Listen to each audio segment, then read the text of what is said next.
دل مغموم کو مسرور کر دے،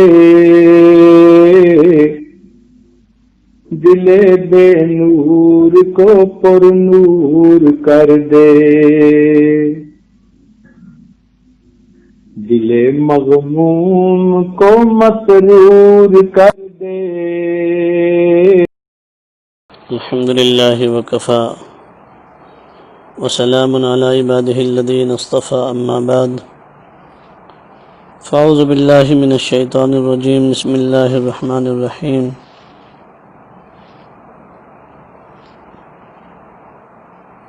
ولا تشرکوا بہ شیئا وبالوالدین احسانا وبذی القربى والمساکین والجار ذی القربى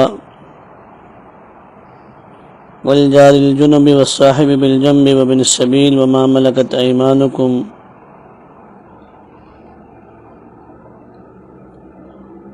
سبحان ربک رب العزة عما یصفون وسلام علی المرسلین والحمد للہ رب العالمین۔ اللہم صل علی سیدنا محمد وعلی آل سیدنا محمد وبارک وسلم۔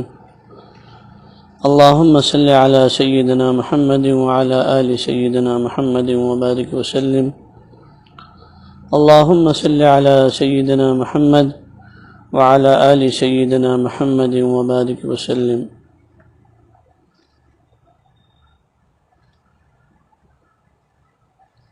بزرگان محترم، عزیز دوستو،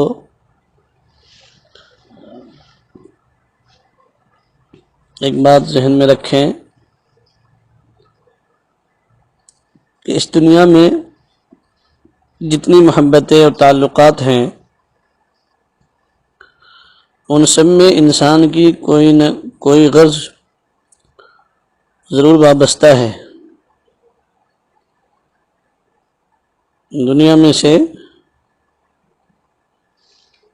اس دنیا کے اندر بے غرض محبت نہیں ملے گی۔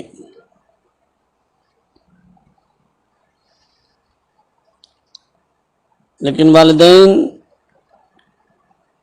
کی جو اپنے اولاد کے ساتھ میں محبت ہوتی ہے، وہ ایک محبت ایسی ہے جو بے غرض ہوتی ہے۔ ان کا جذبہ یہ ہوتا ہے کہ اپنی جان بھی چلی جائے لیکن اولاد کو فائدہ پہنچ جائے۔ اسی لیے اللہ تعالیٰ نے حقوق میں سب سے بڑا درجہ اور سب سے زیادہ درجہ والدین کا رکھا ہے۔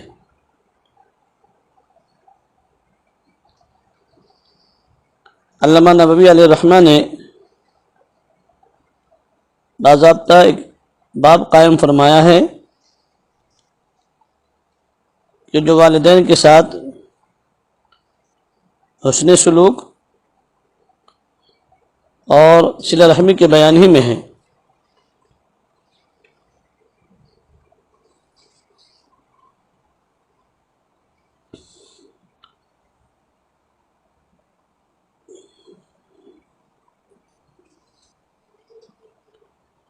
اور ایسی ایک کتاب بھی ریاض الصالحین ہے، اس کے اندر بھی حقوق العباد کا باب بھی ہے۔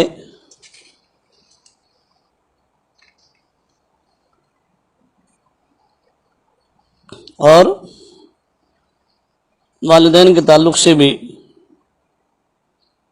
کہ آپ علیہ الصلاۃ والسلام نے والدین کے ساتھ حسن سلوک اور ایسی رشتہ داروں کے حقوق کی ادائیگی کے بارے میں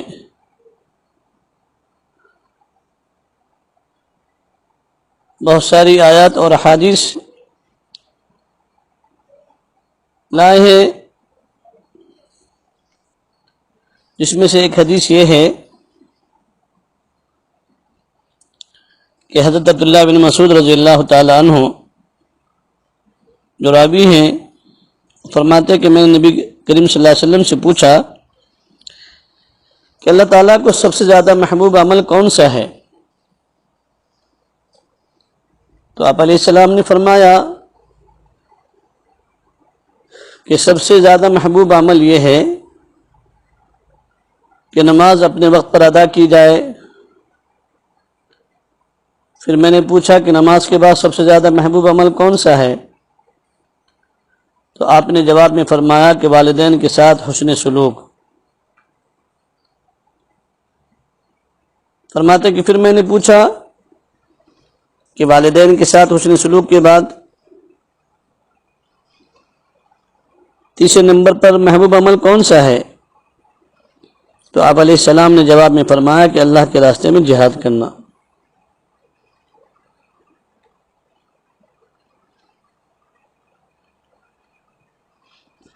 تو اس حدیث میں اس طرح ترتیب بیان فرمائی گئی کہ سب سے افضل عمل اور پسندیدہ عمل وقت پر نماز پڑھنا، اور دوسرے نمبر پر والدین کے ساتھ حسن سلوک، اور تیسرے نمبر پر جہاد فی سبیل اللہ۔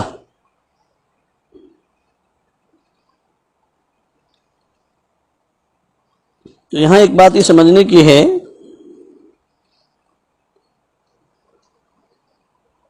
کہ حدیث کا اگر جائزہ لیا جائے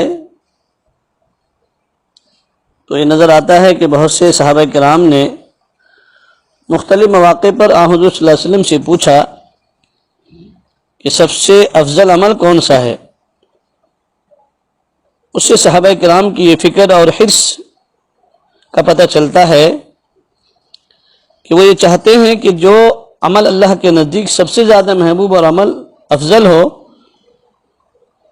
اس کو انجام دینے کی کوشش کی جائے اور وہ عمل ہماری زندگیوں میں آ جائے۔ یعنی صحابہ عمل کے بارے میں حریص تھے۔ صحابہ کے درمیان جو مقابلہ کمپٹیشن ہوتا تھا وہ اعمال کا ہوتا تھا، لیکن آج ہمارا مقابلہ اعمال کا نہیں ہوتا، مال کا ہوتا ہے۔ صحابہ کا مقابلہ اعمال کا ہوتا تھا۔ صحابہ فرماتے تھے کہ آج ہماری رات رکوع کی رات ہے، آج ہماری رات قیام کی رات ہے، آج ہماری رات سجدے کی رات ہے، آج ہماری رات تلاوت کی رات ہے، آج کی رات ہماری دعاؤں کی رات ہے۔ اس صحابہ کے درمیان مقابلہ آرائیاں ہوا کرتی تھی۔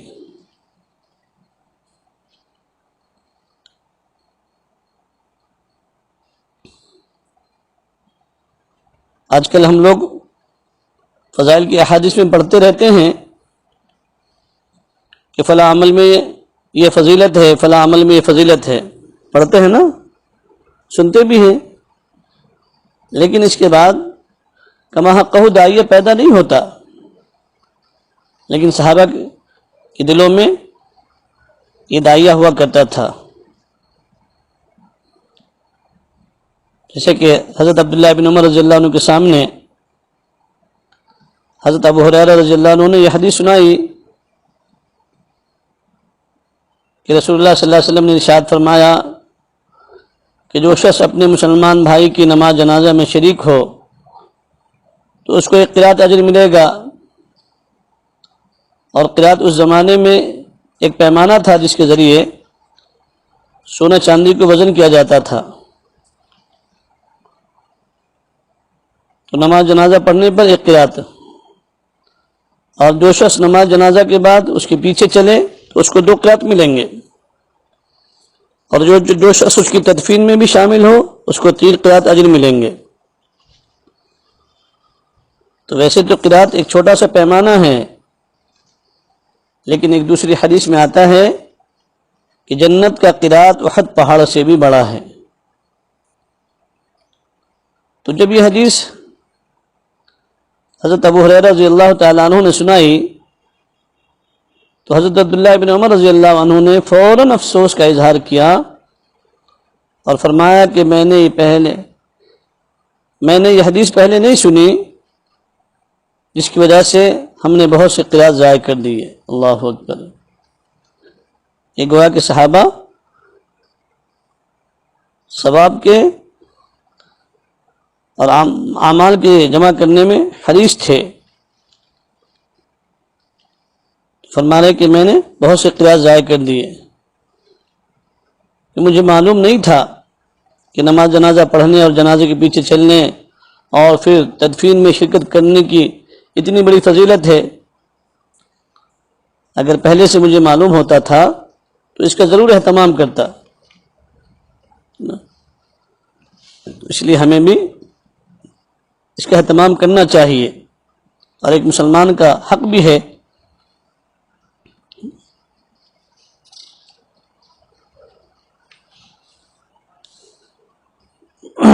تو ایسی دوسری چیز جو حضور علیہ الصلوۃ والسلام نے فرمائی،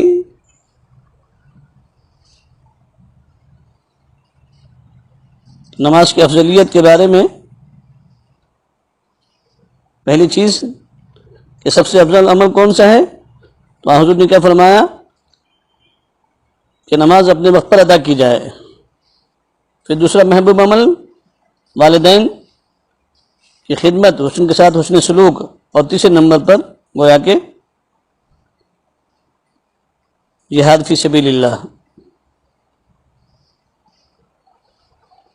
تو دوستو، والدین کی اطاعت اور ان کے ساتھ حسن سلوک کو جہاد پر بھی مقدم رکھا ہے.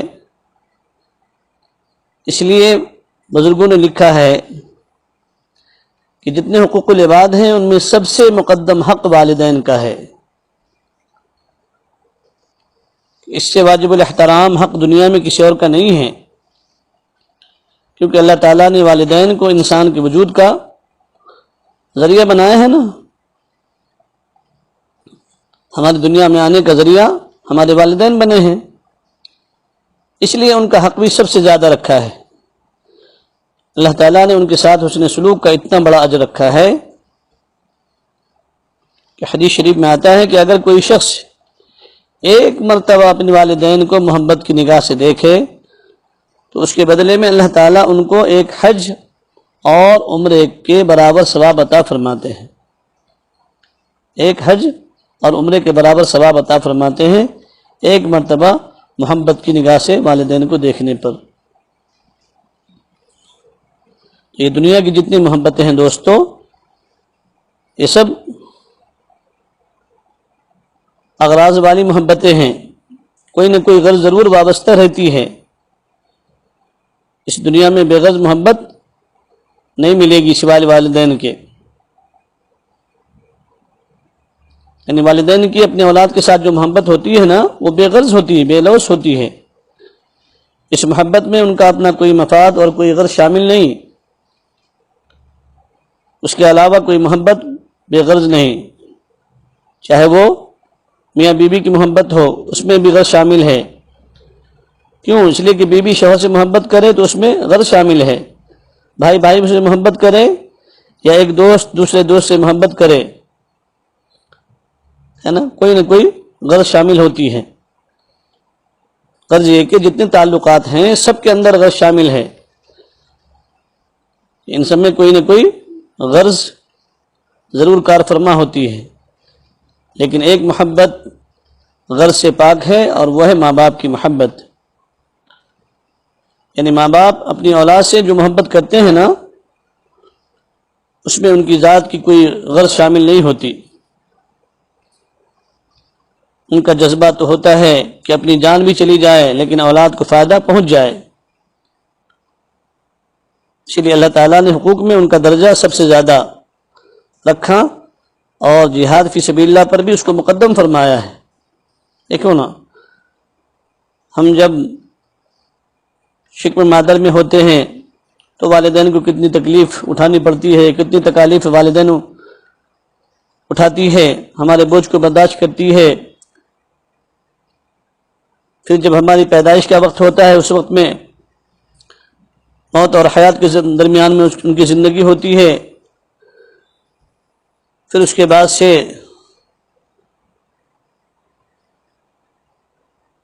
طفولت کا جو زمانہ ہوتا ہے اور جو دودھ پلانے کا زمانہ ہوتا ہے، اس میں والدین کتنی تکلیف اٹھاتی ہے. ٹھنڈی کا موسم ہو اگر رات میں ہم پیشاب کر دیتے تھے تو والدین کی نیند اڑ جاتی کہ کہیں میرے بچے کو ٹھنڈ نہ لگ جائے، ہے نا. والدہ خود بھوکی رہتی، بچوں کو کھلاتی ہے.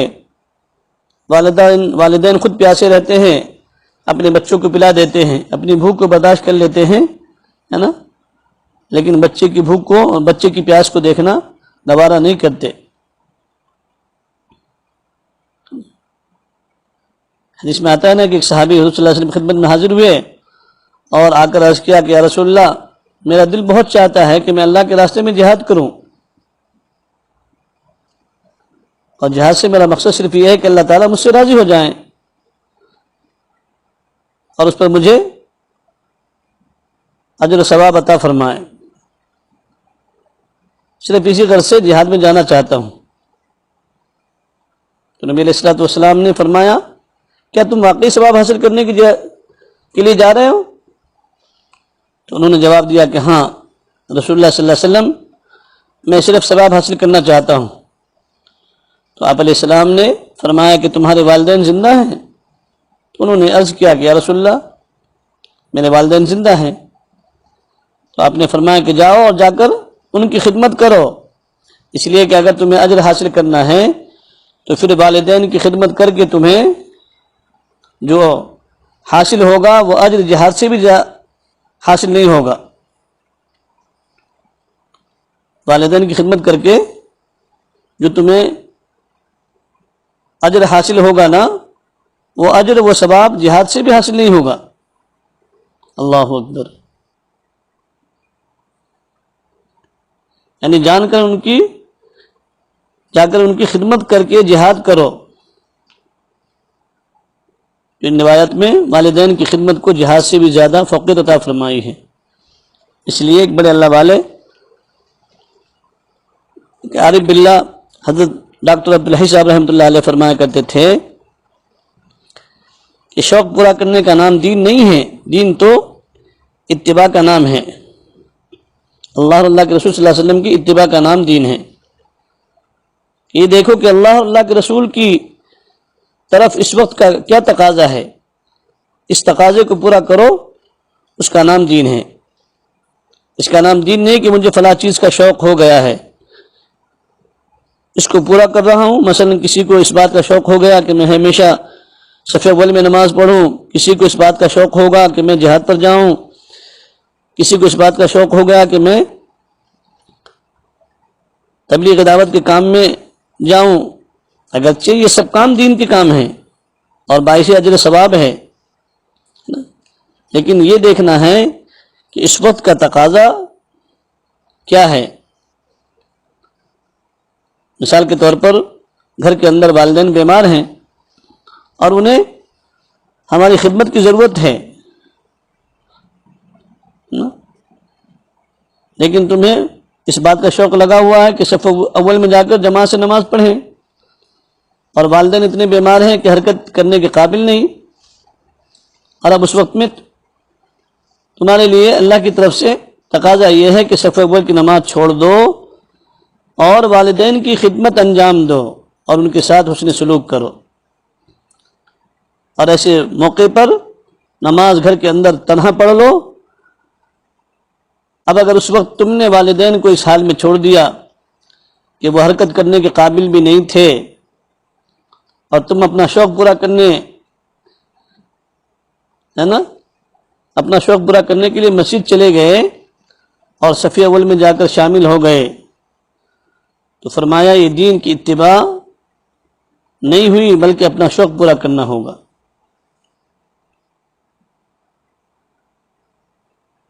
کتنا اہم یہ مسئلہ ہے کہ والدین کی خدمت کے لیے کوئی دوسرا نہیں ہے نا، حرکت بھی نہیں کر سکتے، ایسے وقت میں ہم مسجد میں جا کر نماز پڑھ رہے ہیں. فرمایا کہ یہ دین کی اتباع نہیں ہے، بلکہ اپنا شوق پورا کرنا ہے. یہ حکم اس صورت میں ہے کہ جب مسجد میں کہیں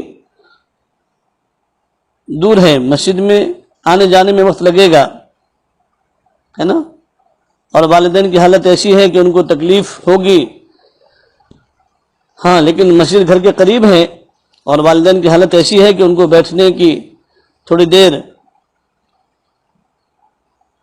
یا ان کو بیٹے کی تھوڑی دیر کے لیے دور رہنے سے کوئی تکلیف نہیں ہوگی یا کوئی اور خدمت کرنے والا موجود ہے تو پھر اس صورت میں مسجد میں جا کر جماعت ہی سے نماز ادا کرنی چاہیے، ورنہ آپ کل کو فتویٰ لگائیں گے کہ بھائی مفتی صاحب نے تو ایسا کہہ دیا ہے، تو اسی لیے اس کو پہلے سمجھ لینا چاہیے اچھی طرح سے۔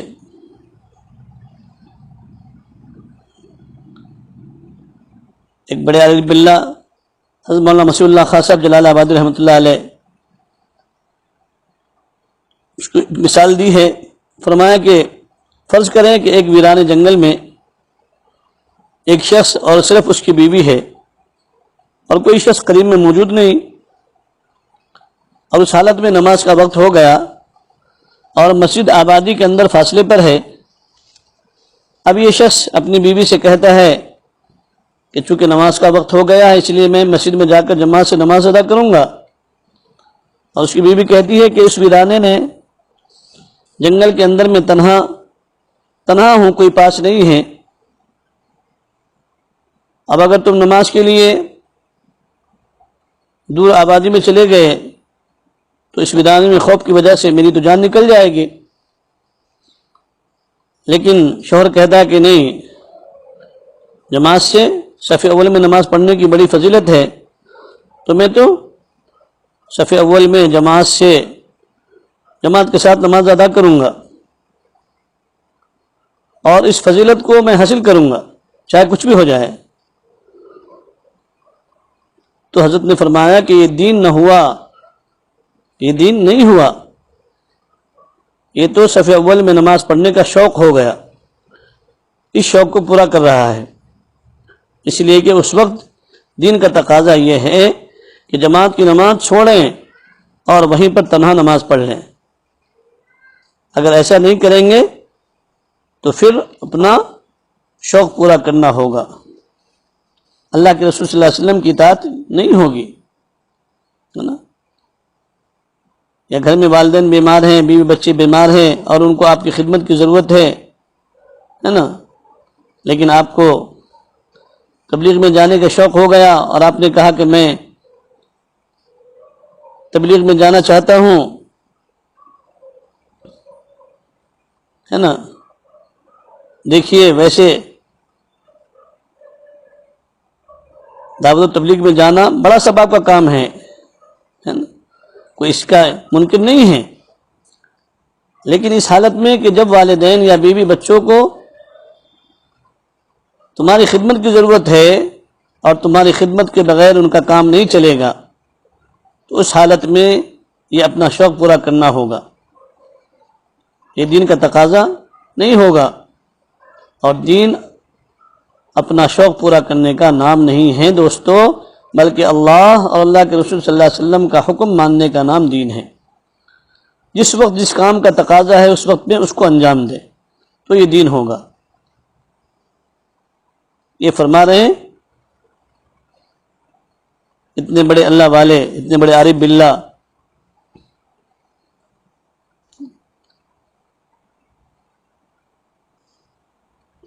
تو آپ نے اس حدیث کے اندر یہ دیکھا کہ ایک صحابی آیا اور اس کہا کہ یا رسول اللہ میں جہاد میں جانا چاہتا ہوں، لیکن آپ نے ان کو منع فرما دیا اور فرمایا کہ تمہارے لیے حکم یہ ہے کہ جا کر والدین کی خدمت کرو۔ حضرت اویس قرنی رضی اللہ تعالیٰ عنہ ہے نا، حضور صلی اللہ علیہ وسلم کے زمانے میں موجود ہیں اور مسلمان ہیں، اور وہ چاہتے بھی ہیں کہ حضور صلی اللہ علیہ وسلم کی خدمت میں حاضر ہو کر آپ کی زیارت کروں۔ آپ صلی اللہ علیہ وسلم کی زیارت و سعادت اور خوش نصیبی ہے کہ شاید اس روئے زمین پر اس سے بڑی کوئی سعادت اور خوش نصیبی ہو۔ آپ علیہ الصلوۃ والسلام اس دنیا سے تشریف لے جائیں تو پھر آپ کے جانے کے بعد یہ شرف حاصل نہیں ہو سکتا، لیکن حضرت اویس قرنی رضی اللہ تعالیٰ عنہ حضور صلی اللہ علیہ وسلم سے پوچھا کہ یا رسول اللہ میں آپ کی خدمت میں حاضر ہونا چاہتا ہوں، لیکن میری والدہ بیمار ہیں اور ان کو میری خدمت کی ضرورت ہے۔ تو آپ علیہ الصلوۃ والسلام نے ان کو حاضر ہونے سے منع فرما دیا۔ اور یہ فرمایا کہ تم یہاں میری زیارت اور ملاقات کے لیے مت آؤ بلکہ والدہ کی خدمت کرو۔ مسلم شریف کے اندر یہ موجود ہے۔ تو دوستو بتائیں، کیسا بھی صاحب ایمان ہو اس کے دل میں تو حضور صلی اللہ علیہ وسلم کی زیارت کا کتنا شوق ہوگا، اور جب آپ اس دنیا میں بقید حیات تھے اس وقت آپ سے ملاقات اور آپ کی زیارت کا شوق کیا عالم ہوگا۔ جبکہ آج یہ حالت ہے کہ نبی علیہ الصلوۃ والسلام کے امتی آپ کے روضہ اقدس کی زیارت کے لیے کتنے بے تاب اور بے چین رہتے ہیں کہ ایک مرتبہ حاضری ہو جائے، روضہ اقدس کی زیارت ہو جائے، لیکن آپ کی زیارت کے شوق، اس کی بے چینی اور بے تابی کو ماں کی خدمت پر قربان کر دیا، اور آپ نے حکم فرما دیا کہ ماں کی خدمت کرو اور میری زیارت کے لیے مت آؤ۔ بہت سارے ایسے واقعات ہیں۔ پھر اس ماں کی خدمت کا صلہ ان کو کیا ملا؟ حضرت اویس قرنی رضی اللہ تعالیٰ عنہ کو آپ علیہ الصلوۃ والسلام نے ان کو اپنی زیارت اور اپنی خدمت میں آنے سے منع کیا ہے نا، کہ صحابیت کا مقام حاصل کرنے کی ضرورت نہیں ہے بلکہ ماں کی خدمت کرو۔ اگر ہم جیسا کوئی نادان ہوتا تو یہ کہتا ہے کہ یہ صحابیت کی دولت بعد میں تو ملنے والی نہیں، اگر ماں بیمار ہے تو کیا ہو گیا، من دو، کسی نہ کسی ضرورت کے تحت گھر سے باہر نکلنا ہی ہوتا ہے نا، اس لیے اس ضرورت کے تحت گھر سے چلے جائیں اور جا کر نبی علیہ الصلوۃ والسلام کی زیارت کر کے واپس آ جائیں گے۔ مگر ان حضرات کے یہاں تو اپنا شوق پورا کرنا نہیں بلکہ اپنی ذاتی خواہش پوری کرنی نہیں تھی، وہاں تو صرف اللہ اور اللہ کے رسول علیہ الصلوۃ والسلام کی اطاعت کا شوق تھا، اس لیے آپ کی زیارت کو چھوڑ دیا اور گھر میں ماں کی خدمت میں لگے رہے، حتیٰ کہ نبی علیہ الصلوۃ والسلام کا وصال بھی ہو گیا اور حضرت اویس قرنی رحمۃ اللہ علیہ حضرت صلی اللہ علیہ وسلم کی زیارت نہ کر سکے۔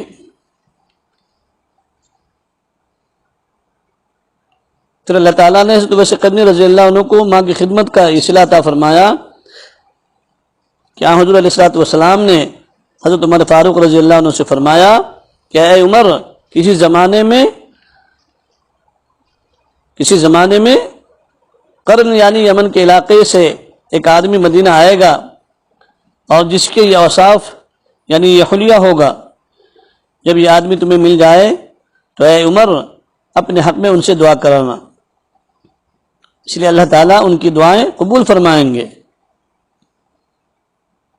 چنانچہ روایت میں آتا ہے کہ جب بھی یمن سے کوئی قافلہ مدینہ طیبہ آتا تو سیدنا عمر رضی اللہ تعالیٰ عنہ جا کر ان سے سوال کرتے کہ اس قافلے میں اویس قرنی نامی کوئی شخص ہے؟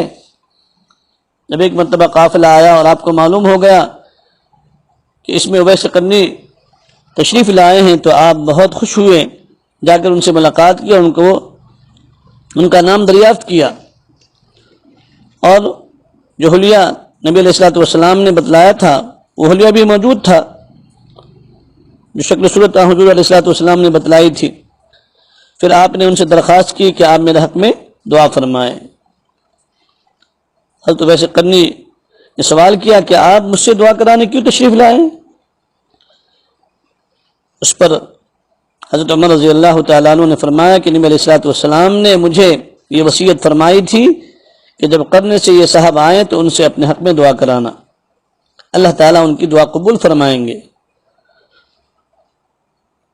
جب حضرت اویس قرنی رضی اللہ عنہ نے سنا کہ حضور صلی اللہ علیہ وسلم نے یہ فرمایا تھا تو ان کی آنکھوں سے آنسو جاری ہو گئے کہ سرکار دو جہاں صلی اللہ علیہ وسلم نے مجھے یہ نسبت عطا فرمائی۔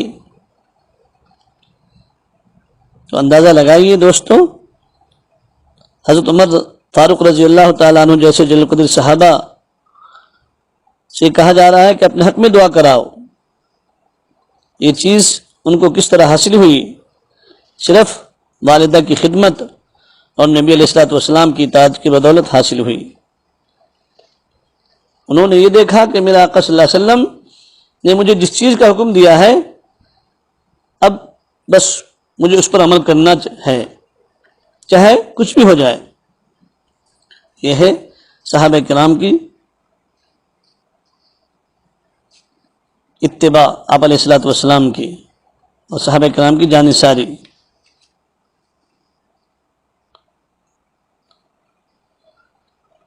قرآن مقدس کے اندر اللہ تعالیٰ نے فرمایا ہے نا، وَقَضَىٰ رَبُّكَ أَلَّا تَعْبُدُوا إِلَّا إِيَّاهُ وَبِالْوَالِدَيْنِ إِحْسَانًا إِمَّا يَبْلُغَنَّ عِندَكَ الْكِبَرَ أَحَدُهُمَا أَوْ كِلَاهُمَا، ہے نا۔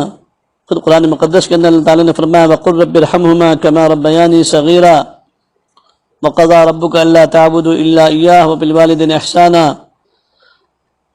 فَلَا تَقُل لَّهُمَا أُفٍّ وَلَا تَنْهَرْهُمَا، ہے نا، کہ والدین میں سے کسی ایک کو اف بھی مت کہو۔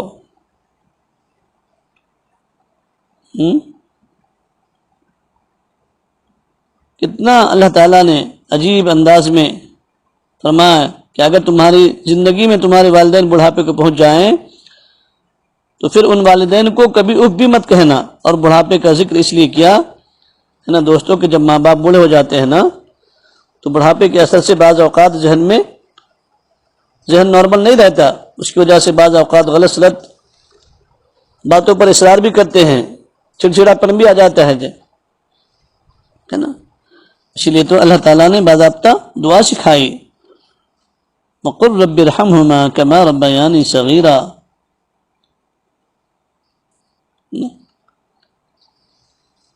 کتنی پیاری دعا اللہ تعالیٰ نے سکھلائی کہ آپ اپنے والدین کے لیے اس طرح سے دعا کرو۔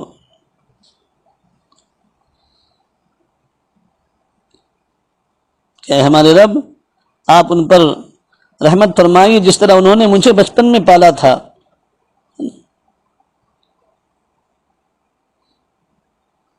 تو بڑھاپے کے اندر ماں باپ کے مزاج میں چڑچڑا پن پیدا ہو جاتا ہے۔ ہم بھی ایک بات کو بچپنے میں نہ جانے کتنی مرتبہ والدین سے پوچھتے تھے، امی یہ کیا، امی یہ کیا، ابو یہ کیا، ابو یہ کیا، وہ بار بار بتلاتے تھے بیٹا یہ ہے، بیٹا یہ ہے، بیٹا یہ ہے۔ لیکن اگر والدین بڑھاپے میں 1 سے 2 مرتبہ کہہ دے تو فوراً ہمارے مزاج میں ترشی اور غصہ آ جاتا ہے نا۔ والدین کا بہت بڑا حق ہے دوستو۔ خدا قید و جہاں صلی اللہ علیہ وسلم فرماتے ہیں کہ کاش میں نماز عشاء پڑھا رہا ہوتا اور میری والدہ حضرت آمنہ رضی اللہ تعالی عنہ حیات سے ہوتی اور مجھے آواز لگاتی تو میں نماز توڑ کر ماں کی خدمت کے لیے حاضر ہو جایا کرتا۔ بہت بڑا مقام اللہ تعالیٰ نے والدین کا فرمایا ہے۔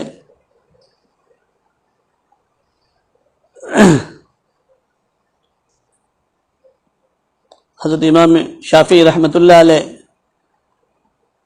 جو 4 اماموں میں سے ایک بڑے امام ہیں، ان کے بارے میں لکھا ہے کہ امام شافعی علیہ الرحمہ والدہ کی خدمت کرتے کرتے ایک روز والدہ کے تلوے چاٹنے لگے۔ والدہ نے کہا بیٹے ادریس، ان کا نام اصل میں ادریس تھا، اے بیٹے ادریس اپنے نام کا تو لحاظ کر لے، تو کیا کر رہا ہے یہ؟ والدہ نے کہا تو امام شافعی علیہ الرحمہ نے کہا کہ کیا ہو گیا امی جان؟ ماں نے کہا بیٹے اپنے نام کا لحاظ تو کر لیں، تو اتنا بڑا امام ہے اور تو میرے تلوے چاٹ رہا ہے۔ کہا کہ امی جان میں آپ کے تلوے نہیں چاٹ رہا ہوں بلکہ میں اپنی جنت کو چاٹ رہا ہوں۔ گویا کتنا بڑا مقام والدین کا ہے۔ اس لیے دوستو جتنا ہو سکے والدین کی خدمت کرنی چاہیے اور والدین کی دعا لینی چاہیے۔ اگر آپ ذریعہ معاش کے اعتبار سے پریشان ہیں اور آپ ذریعہ معاش کے اعتبار سے بحال ہونا اور اچھا ہونا چاہتے ہیں تو آپ کے لیے ضروری ہے کہ آپ اپنے والدین کی دعا لیں، اس لیے کہ سارے ولیوں کی سارے قطب ابدال کی دعا ایک طرف اور والدین کی دعا ایک طرف۔ آج کے نوجوان اس لیے پریشان بھی ہیں کہ وہ والدین سے ٹوٹے ہوئے رہتے ہیں، والدین کو وہ ناراض کر رہے ہوتے ہیں، اور والدین ان سے ناراض رہتے ہیں، وہ والدین کی خدمت نہیں کر پاتے، والدین کی اطاعت و فرما برداری نہیں کرتے، اس لیے آج کل کی نئی نسل پریشان ہے۔ اللہ سے دعا کہ اللہ تبارک و تعالی ہم سب کو اپنے والدین کی خدمت کرنے کی اور اطاعت و فرما برداری کی کرنے کی توفیق عطا فرمائے۔ اس تھوڑے سے وقت کے اندر یہ بہت تفصیلی بات ہے، اس کے اندر کبھی انشاءاللہ موقع محل دیکھ کر کے انشاءاللہ بالتفصیل اور باتیں آپ حضرات کے سامنے عرض کی جائیں گی۔ ابھی ہمیں تھوڑا ذکر بھی کرنا ہے، دعا بھی کرنی ہے۔ اب اس وقت میں تھوڑا سا ذکر کر لیں، پھر انشاءاللہ دعا ہو جائیں گی۔ جو باتیں کہے گی اللہ تبارک و تعالی مجھے بھی آپ کو سب کو عمل کرنے کی توفیق عطا فرمائے۔ وآخر دعوانا ان الحمد للہ رب العالمین۔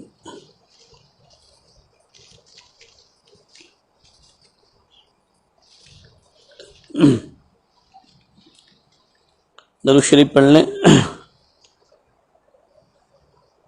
اللہم صلی علی سیدنا محمد وعلی آل سیدنا محمد وبارک وسلم۔ اللہم صلی علی سیدنا محمد وعلی آل سیدنا محمد وبارک وسلم۔ اللہم صلی علی سیدنا محمد وعلی آل سیدنا محمد وبارک وسلم۔ اللہم صلی علی سیدنا محمد وعلی آل سیدنا محمد وبارک وسلم۔ اللہم صلی علی سیدنا محمد وعلی آل سیدنا محمد وبارک وسلم۔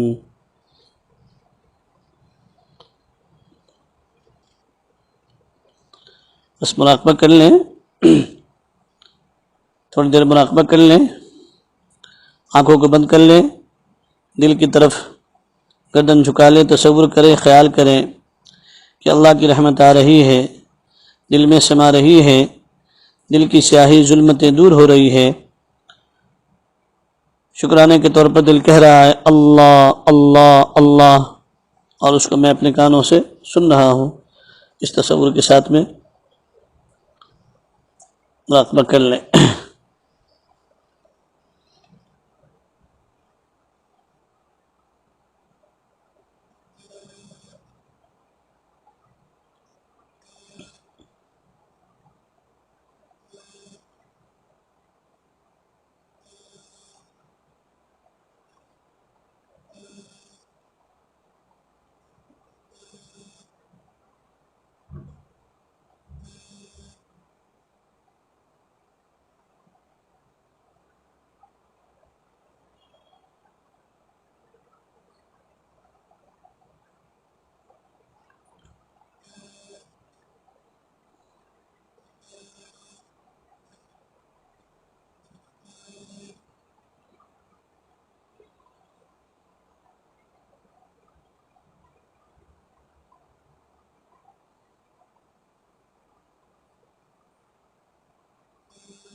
لا الہ الا اللہ محمد رسول اللہ صلی اللہ علیہ وسلم. دعا کر لیں وقت. اللهم صل على سيدنا محمد وعلى آل سيدنا محمد وبارك وسلم. ربنا ظلمنا أنفسنا وإن لم تغفر لنا وترحمنا لنكونن من الخاسرين. ربنا لا تزغ قلوبنا بعد إذ هديتنا وهب لنا من لدنك رحمة إنك أنت الوهاب. يا حنان يا منان يا ذا القوة المتين ويا أكرم الأكرمين ويا راحم المساكين ويا ذا الجلال والإكرام ويا ذا الجلال والإكرام. اے اللہ ہم سب آپ کے عاجز و مسکین بندے ہیں. اللہ حقیقت میں بہت گندے ہیں. پھر اللہ زندگی کی گندگیوں کو دور فرما دیجئے. پھر اللہ ہم سب کو معاف فرما دیجئے. اللہ معاف فرما دیجئے. اللہ جی معاف فرما دیجئے. پوری امت کو معاف فرما دیجئے. امت کے مردوں کو معاف فرما دیجئے. امت کی عورتوں کو معاف فرما دیجئے. امت کے جوانوں کو معاف فرما دیجئے. امت کے بوڑھوں کو معاف فرما دیجئے. ایک ایک فرد امت کو معاف فرما دیجئے. اللہ ہم سب کے ماں باپ کو معاف فرما دیجئے. ہم سب کی بہو بیٹی کو معاف فرما دیجئے. ہم سب کی بیویوں کو معاف فرما دیجئے. ہم سب کے دادا دادی کے خاندان والوں کو معاف کر دیجئے. نانا نانی کے خاندان والوں کو معاف کر دیجئے. اللہ ہم سب کے سارے خاندان والوں کو معاف کر دیجئے. ساری امت کو معاف کر دیجئے. پھر اللہ ہم سب گندے ہیں لیکن اللہ بندے آپ کے ہیں. اللہ ہم کسی غیر کے نہیں ہیں. پھر اللہ ہمیں غیروں کے حوالے نہ کیجئے. دشمنوں کے حوالے نہ کیجئے. نفس و شیطان کے حوالے نہ کیجئے. اللہ ہمیں اپنا بنا لیجئے. اللہ ہمیں اپنا بنا لیجئے. اپنے نیک بندوں میں شامل فرما لیجئے. اولیاء میں شامل فرما لیجئے. صلحاء میں شامل فرما لیجئے. مقربین میں شامل فرما لیجئے. محبوبین میں شامل فرما لیجئے. پھر اللہ ہم سب کو معاف فرما دیجئے. زندگی بھر آپ کی نعمتیں کھاتے رہے. آپ کے حکم کو ٹھکراتے رہے. نبی علیہ السلام کی سنتوں کو چھوڑتے رہے. اللہ ہم سے بڑے مجرم ہیں.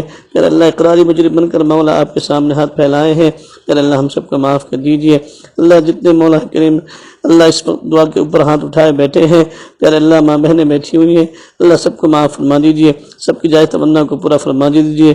سب کے مقاصد حسنہ میں کامیابی عطا فرما دیجئے. پیارے اللہ ہم نے مولا کریم اللہ شیطان کے بہکام میں آ کر مولا بہت ہم سے گناہ ہو چکے ہیں. اللہ ہمارے پاس میں کوئی نیکی نہیں ہے جو آپ کے دربار میں پیش کرنے کے قابل ہو. اللہ سوائے گناہوں کی گٹھریوں کے. اللہ سر کے بالوں سے لے کر پاؤں کے ناخنوں تک جسم کے ہر اعضاء گناہوں سے لت پت ہو چکے ہیں. اللہ گناہوں میں ہم سب ڈوب گئے ہیں. اللہ گناہوں کے دلدل میں پھنس گئے ہیں.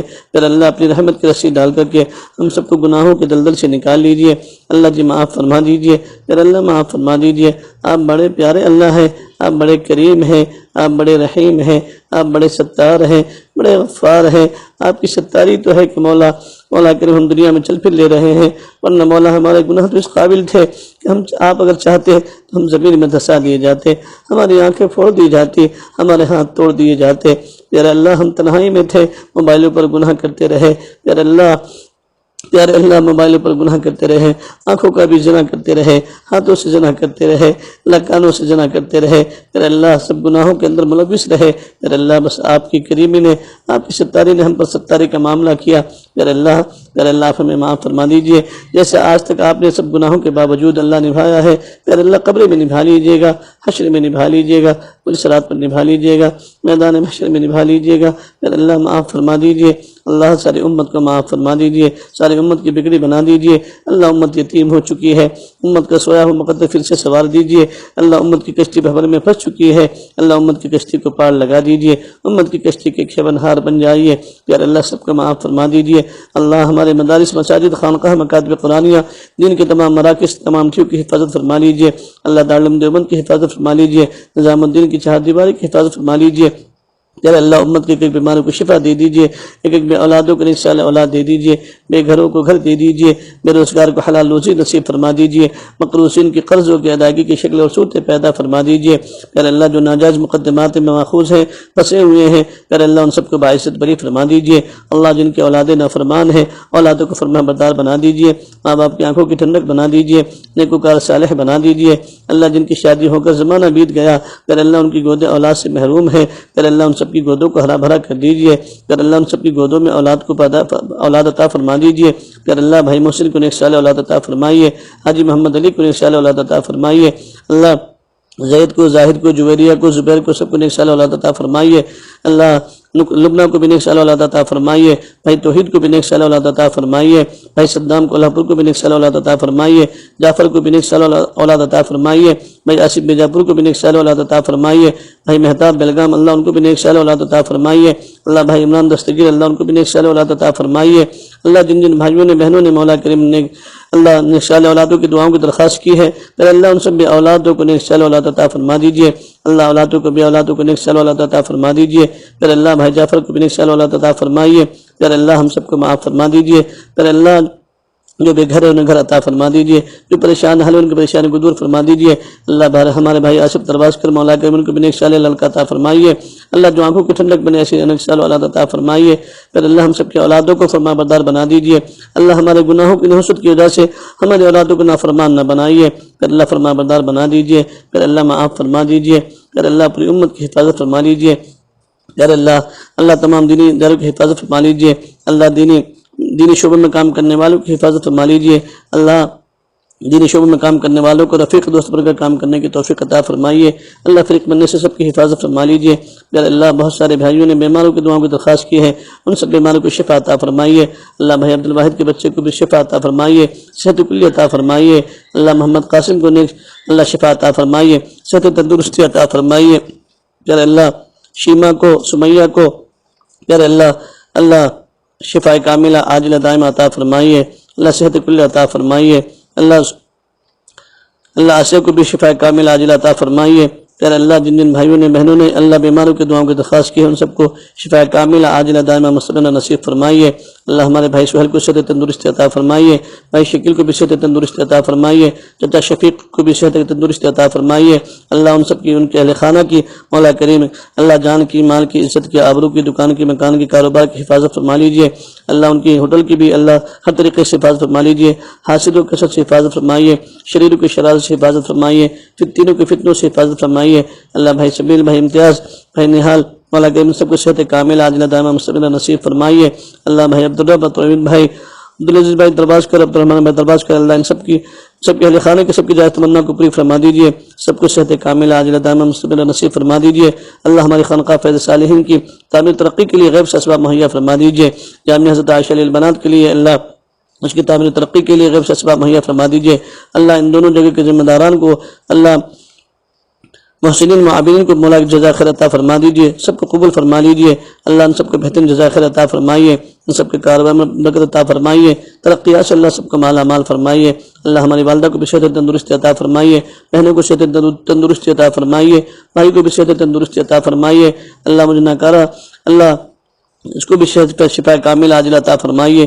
صحت تندرستی نصیب فرمائیے، پھر اللہ اس آواز کو پہنچانے کے لیے جن جن بھائیوں نے اللہ پھر انہیں مولا کریم کوششیں کی ہیں، اللہ جس لائن کی کوشش کر رہے ہیں سب کو جزائے خیر عطا فرمائیے، سب کے مقاصد حسنہ میں کامیابی عطا فرمائیے، پھر اللہ ہمارے رجی دامت برکاتہ ان کی عمر میں برکت عطا فرمائیے، ان کا سایہ ہم سب پر تا دیر قائم اور دائم فرمائیے، اللہ ان کے اہل خانہ کی اللہ دوستوں کی شکل میں دشمنی کرنے والوں سے اللہ حفاظت فرمائیے، پھر اللہ جتنے ہمارے حضرت جی کے خلفاء دنیا میں جہاں جہاں کام کر رہے ہیں اللہ سب کے عمر میں علم میں برکت عطا فرمائیے، اللہ سب کو حاسدوں کے حسد سے حفاظت فرمائیے، شریروں کی شرارت سے حفاظت فرمائیے، فتنوں کے فتنوں سے حفاظت فرمائیے، اللہ ہمارے بھائی عبدالرحیم صاحب کو اللہ ان کو بھی شفا کاملہ عاجلہ عطا فرمائیے، اللہ ان کے اہل خانہ کے ہر طریقے سے حفاظت فرمائیے، پھر اللہ جن جن بھائیوں نے مولا کریم دعاؤں کی درخواست کی ہے سب کو جزا خیر عطا فرمائیے، اللہ ہمارے بھی مولا کریم ہر طریقے سے حفاظت فرمائیے، اللہ حاسدوں کے حسد سے حفاظت فرمائیے، شریر کی شرارت سے حفاظت فرمائیے، فتنوں کی فتنوں سے حفاظت فرمائیے، اللہ بھائی سمیر مولا کریم ان کو بھی صحت تندرستی عطا فرمائیے، شفا کل نصیب فرمائیے، پھر اللہ جو مانگا عطا فرما دیجیے، جو مانگنے سے لگا وہ بھی عطا فرما دیجیے، اللہ بری خاتمہ سے حفاظت فرمائیے، سوء خاتمہ سے حفاظت فرمائیے، اللہ بری بات سے بری رات سے برے انجام سے حفاظت فرمائیے، اللہ ہم سب امتحان کے قابل نہیں ہیں، آزمائش کے لائق نہیں ہیں، پیارے اللہ بغیر آزمائی ہم سب کو کامیابی عطا فرما دیجیے، اللہ مرنے سے پہلے سچی پکی توبہ کی توفیق عطا فرمائیے، پیارے اللہ بیماری بھی آپ کی نعمت ہے لیکن اللہ ہم اس نعمت کو برداشت نہیں کر سکتے، اللہ اس نعمت کو متحمل نہیں ہے، پیارے اللہ بیماری والی نعمت کو مولا کریم صحت کی نعمت سے تبدیل فرما دیجیے، صحت کی دولت سے تبدیل فرما دیجیے، صحت کامل عاجلہ دائمہ مستمرہ نصیب فرما دیجیے، تمام عالم کے مرحومین کی مغفرت فرما دیجیے، سب کو جنت میں اعلیٰ سے اعلیٰ مقام عطا فرما دیجیے، اللہ پیارے اللہ ہم سب کے خاندان میں سے عزیز و قریب میں سے رشتہ داروں میں سے چھوٹے بڑے جو دنیا سے جا چکے سب کی مغفرت فرما دیجیے، سب کو جنت میں اعلیٰ سے اعلیٰ مقام عطا فرمائیے، اللہ سب کی مغفرت فرمائیے، اللہ جتنے بھی علماء ربانیین دنیا سے جا چکے آج تک پردہ فرما چکے سب کے مغفرت فرمائیے، سب کے درجات کو بلند فرمائیے، اللہ سب کو جنت میں اعلیٰ سے اعلیٰ مقام عطا فرمائیے، پھر اللہ ہم سب کا خاتمہ بالخیر فرمائیے، اللہ مرنے سے پہلے سچی پکی توبہ کی توفیق عطا فرمائیے، ملک کے اندر امن و امان قائم فرمائیے۔ اللہ پیارے اللہ آپ کے گھر کے دروازے بند ہیں، پھر اللہ آپ کو ہماری ضرورت نہیں ہے، لیکن اللہ ہمیں تو آپ کے گھر کی ضرورت ہے، اللہ رحم فرما لیجیے، پوری انسانیت پر رحم فرما لیجیے، اللہ اس کرونا وائرس سے مولا کریم اللہ اس وبا سے پوری انسانیت پر رحم فرما لیجیے، ہم سب کو بھی نجات دے دیجیے، پوری انسانیت کو نجات عطا فرما دیجیے، خصوصاً امت مسلمہ پر رحم فرما لیجیے، اللہ سب کو نجات دے دیجیے، پھر اللہ جو مانگا عطا فرمائیے، جو مانگنے سے رہ گیا وہ بھی عطا فرمائیے۔ ربنا تقبل منا